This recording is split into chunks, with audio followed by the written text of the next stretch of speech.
Hello guys, kamusta? Welcome sa aking munting YouTube channel. Naisipan ko magbike ngayon kasi maliwanag pa. Pero alas 7 na pasado. Alas 7 na ng gabi. Naisipan ko lang magbisikleta para exercise kahit pa paano.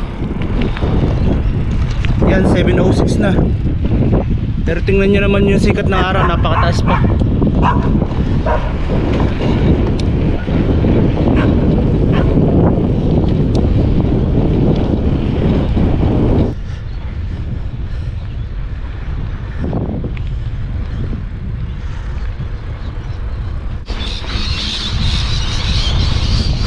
Ang daming ibon, mga lorikeet.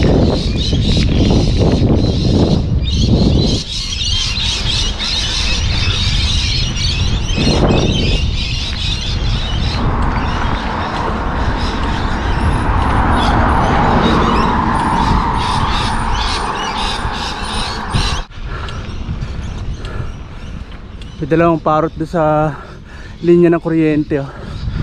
Lovebirds.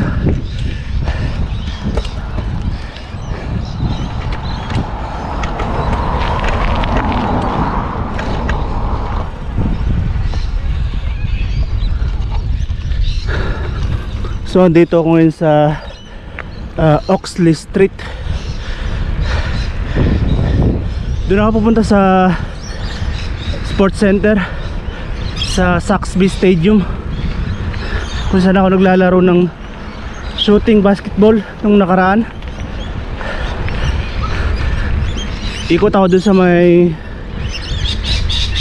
sa may oval. Oval ba tawag dun, yung tinatakbuhan or pinagjajagingan.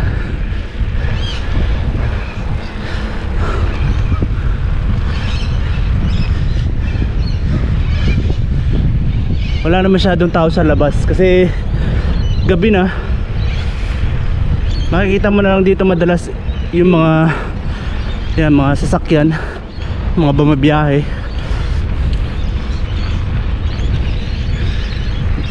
Pero naman yung iba nagpapalakad ng mga alagang aso nila, gaya yung nadaanan natin dun, yung babae.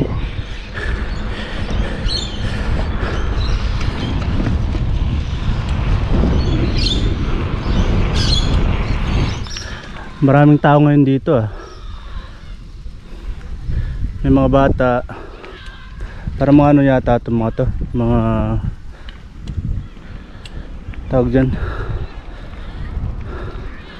mga Arabo yata itong mga to.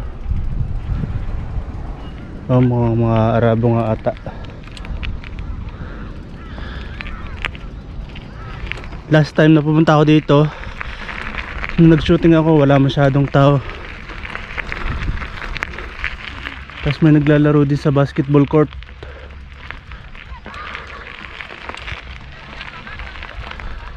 So mag-iikot lang ako dito sa sa itong pathway na to. Oval ba tawag dito? Comment nyo nga dyan sa baba kung anong tawag dito, yung sa pinagjajagingan or pinagtatakbuhan na to. Pa-practice sila ng cricket ang tawag nila dyan, pero parang same siya ng baseball.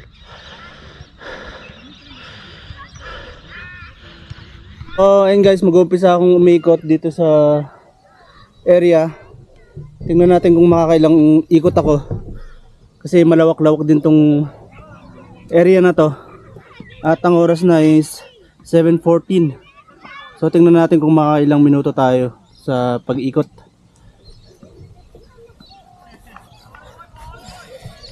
Let's go!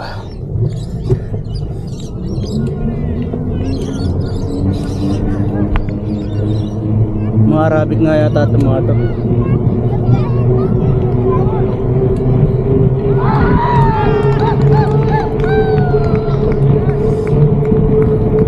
Arabic community.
So ayun guys, nakaisang ikot na ako.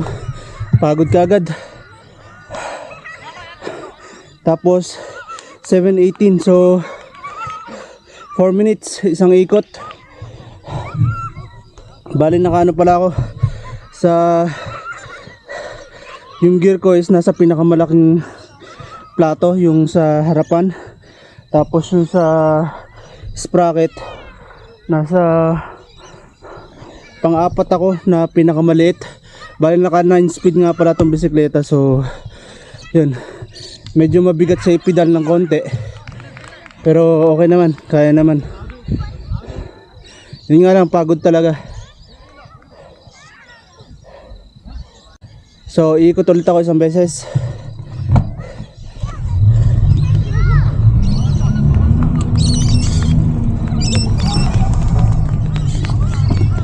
Hello.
So bali yan, pangalawang ikot,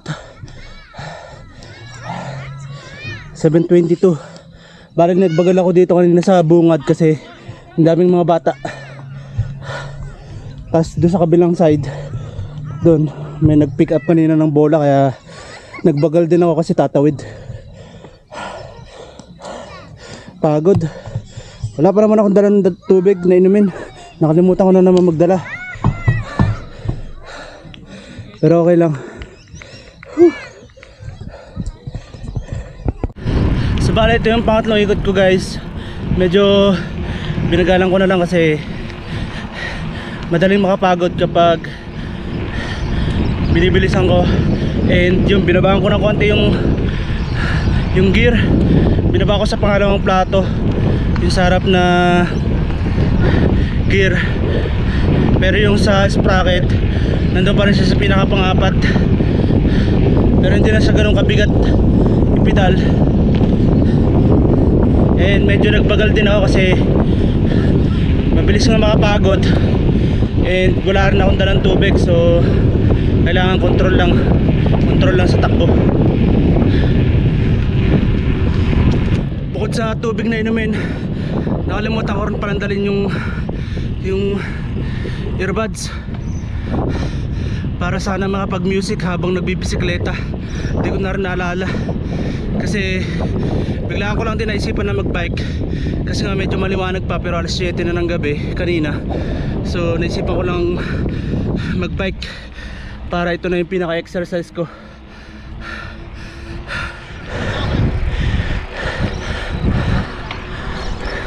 Bali ngayon pa lang din lumubog yung araw. Tapos ang oras na 7:30. Pero maliwanag pa, kakalubog lang ng araw eh.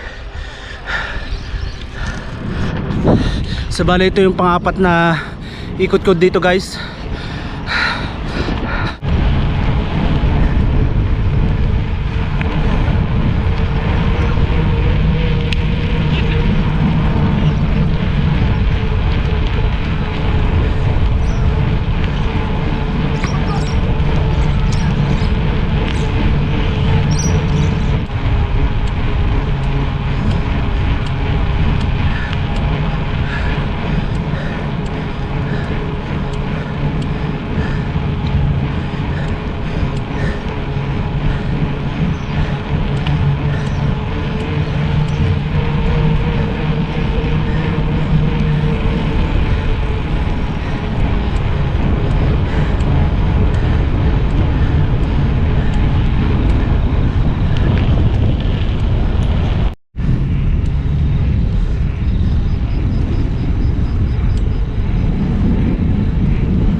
Bale ito yung soccer field yata to.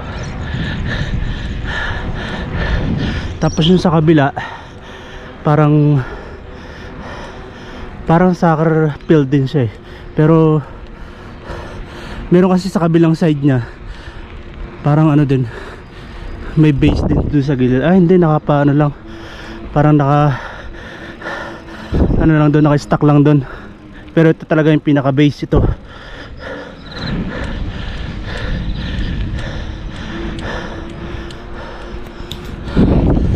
So bali yan, 5 ikot. Ayan, pabalik ulit.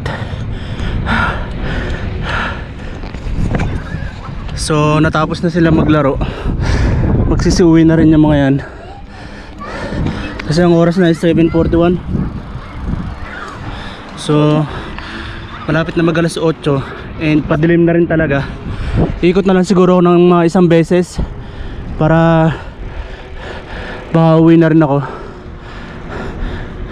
Kasi wala akong ilaw dito sa bisikleta. Wala akong ilaw, so kailangan umuwi rin ako ng maliwanag pa para hindi delikado sa daan. Although safe naman kasi may bike lane. Tapos yung mga driver naman dito ng sasakyan is ano naman sila,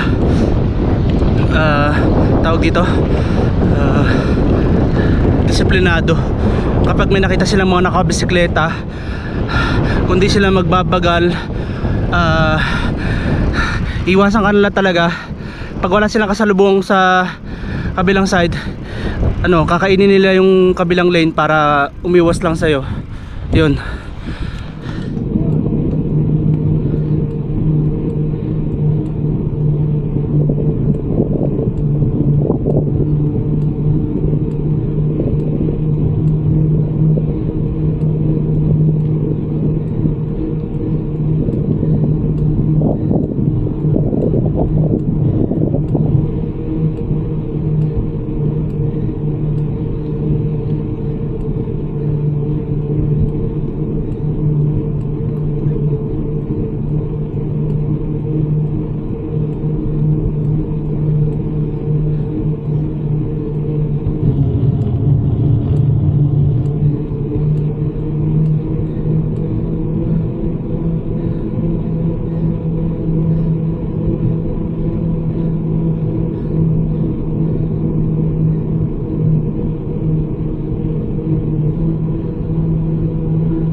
So bali yan guys, uminto na ako sa pagbibisikleta at nakapitong ikot pa ako. Bali umikot pa ako na isang beses kanina. Nung sinabi kong last na yon, umikot pa ako na isang beses. So bali nakapitong ikot ako. And ayun, okay naman, kinaya naman. And gagamit muna siguro ako nito bago ko umuwi, mga pre-exercise equipment. Yan, libre mo lang magagamit yan guys.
So ayan guys, uwi na ako kasi madilim na.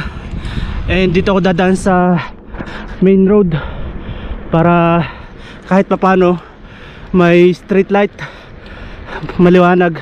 So magiging visible ako sa mga dumadaan na sasakyan para safe. Doon kasi sa dinaanan ko kanina nung papunta pa lang ako dyan sa sports center, dito sa sports center wala kasi mga street light masyado ron. So dito tayo dadaan sa main road. Yun, kahit pa paano nakapag exercise, nakapag bike, nakagamit doon sa exercise equipment. Yun nga lang, masyadong malamok doon sa area kanina, doon sa may exercise equipment. So hindi rin ako nagtagal kasi ang dami talagang lamok. So ayan, malapit na ako sa main road, mas maliwanag. So ayan, wala naman, safe. Kabilaan safe. And ito yung pinaka bike lane dito guys. Yan, malawak. And kung mapapansin nyo nga yan, may street light, so mas maliwanag dito, mas safe dumaan. Wala kasi kung ilaw sa likod. Dito sa bisikleta di pa ako nakakabili. And kung mapapansin nyo naman, wala rin masyadong sasakyan na pag ganitong oras. Halos lahat nakaparada na. Tapos ayan, club or restaurant. Diyan madalas kumain yung mga puti ng hapunan nila. Tapos lalaro ng poker.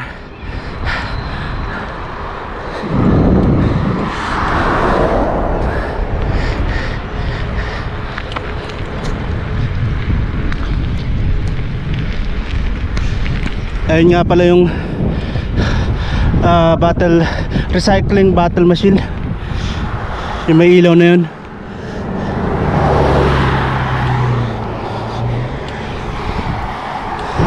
Malapit lang naman yung inuupahan naming bahay papunta rin sa pinuntahan ko na yun na sports center, doon sa Saxby Stadium. Mga 10 to 12 minutes na bike, andun ka na. Lalo pag dito ka dumaan sa main road, mas malapit, siguro mga 10 minutes lang.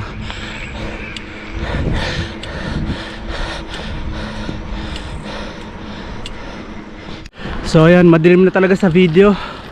Pero malapit naman ako sa bahay.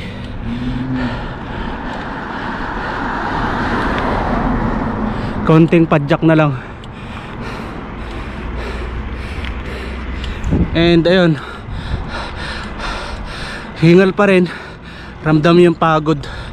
Yun nga lang talaga, nakalimutan ko magdala ng tubig na inumin.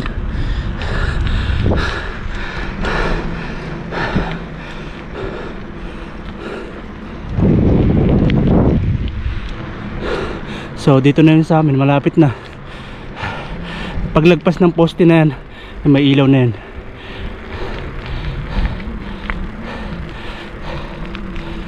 So ito na, andito na ako sa amin.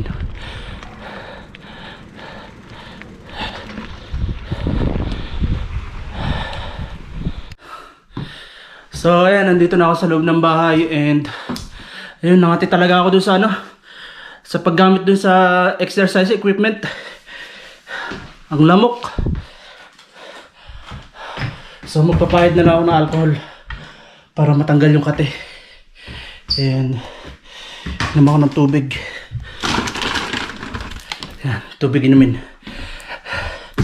So hanggang dito na naman itong video na to guys. Dito ko na lang tatapusin. And maraming salamat sa iyong panonood. And see you on the next one. Bye!